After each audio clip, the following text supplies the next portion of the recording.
Nursery care promise may be dashed by funding issue. The plan is set to see funding worth up to £4,500 for childcare for parents with 3-year-olds, 4-year-olds and vulnerable 2-year-olds. But thousands of families face being turned away from private and third-sector nurseries, with operators warning the flagship policy is at risk. According to a survey by the National Day Nurseries Association, NDNA, many establishments fear they cannot afford to provide the free places. It found confidence among providers had hit an all-time low, with the number likely to offer the expanded hours plummeting from 51% last year to just 30%.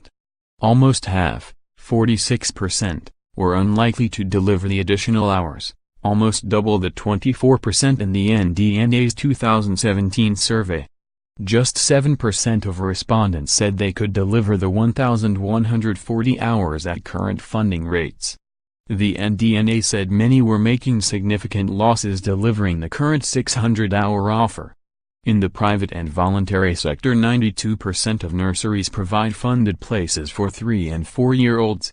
The vast majority, 79%, of them said the money they received from their local council for this did not cover their costs. Nurseries received an average of £3.72 an hour caring for 3- and 4-year-olds, leaving an average reported loss of £1.98. Equivalent to £1,188 per child. Meanwhile, 16% of nurseries reported having waiting lists for funded places, with a fifth of local authorities capping the number of such places. More than a quarter, 16%, of the 226 nurseries questioned expected to make a loss and some fear closure.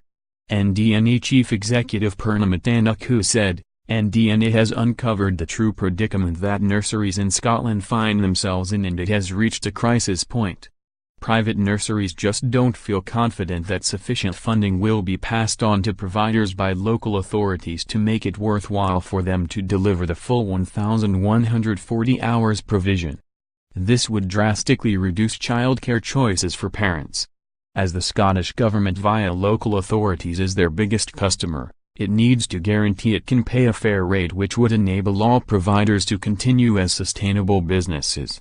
We need action now, with an urgent injection of cash to improve current funding rates, otherwise many nurseries will not even be open by 2020.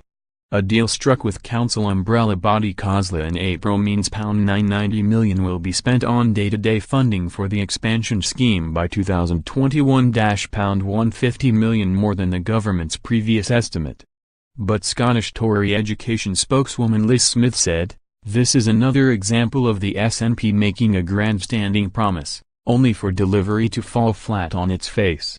Nicola Sturgeon deliberately got the hopes up of working parents. But like so much involving the SNP government, words have not turned into action. Ian Gray, for Scottish Labour, added, to see 70% of independent childcare providers saying they will not participate in the childcare expansion is deeply troubling. Scratch beneath the surface of the SNP government's spin and we are seeing huge problems with the implementation of this flagship childcare policy. A Scottish government spokesman said, "Since this survey was carried out, the Scottish Government has agreed a landmark near £1 billion funding package with COSLA which provides for local authorities to offer fair and sustainable funding rates to private and third-sector nurseries, which will significantly increase rates across Scotland and enable all childcare workers delivering the funded entitlement to be paid the Scottish living wage." He added the government is working with COSLA and councils to promote positive effective partnerships with all childcare providers.